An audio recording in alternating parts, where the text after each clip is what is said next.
বিপ্লব। Yes, বিপ্লব আমার নাম। কেউ বলে ভূমিকম্প, কেউ বলে সুনামি। দেশের সমস্ত সন্ত্রাসীর বাপ আমি। তোমার নাম আমি শুনেছি, কিন্তু আজ তোমাকে প্রথম দেখলাম। তোমার সাহসের প্রশংসা করতে হয়। আমার লোকদের তুমি গরু ছাগলের মতো পিটিয়েছ, আমাকে গ্রেফতারের জন্য পুলিশকে তুমি সাহায্য করেছ, কিন্তু আমার সম্পর্কে সবকিছু জানলে। জানি।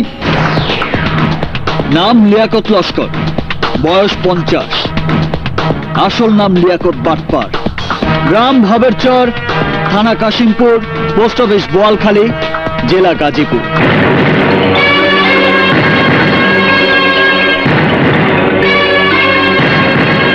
ঢাকা শহরে তোমার 36টা পেট্রোল পাম্প আছে, কোনোটারই পারমিট নেই।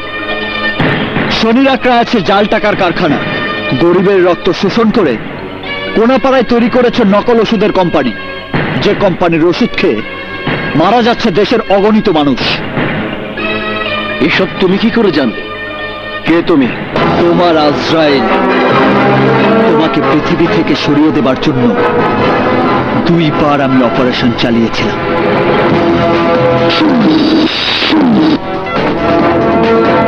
আজ থেকে 21 বছর আগে তোমার পেট্রোল পাম্প জ্বলন্ত মশালের আগুনে পুড়ে ছাই হয়ে গিয়েছিল, মনে পড়ে?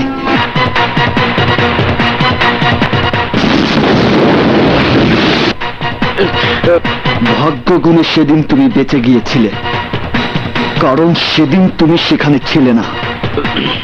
তারও কয়েক বছর পর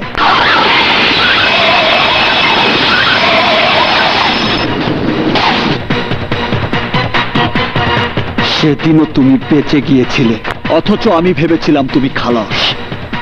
এবং তোমার মতো অভিশপ্ত জানোয়ারের হাত থেকে মুক্তি পেয়েছে এই সমাজ, এই সমাজের মানুষ। গলা নামিয়ে কথা বল লিয়াকত বাটপার। তার আগে আমি জানতে চাই, আমার জীবন বৃত্তান্ত তুই জানলি কিভাবে? আজ থেকে 21 বছর আগের কথা মনে পড়ে লিয়াকত লস্কর। আমি সেই বিধবা মায়ের সন্তান, যাকে বিয়ে করে তুই দিনের পর দিন নির্যাতন করেছিস। তোর কারণে আমার একমাত্র বোন বিনা চিকিৎসায় মারা গিয়েছিল, যে মা আদর করে আমার নাম রেখেছিল সোহাগ। তোর কারণে আমার সেই গর্ভধারিণী মা নিজের ইজ্জত বাঁচাতে আত্মহত্যা করেছিল। আমার হাতে সেদিন তোর মরণ হলো।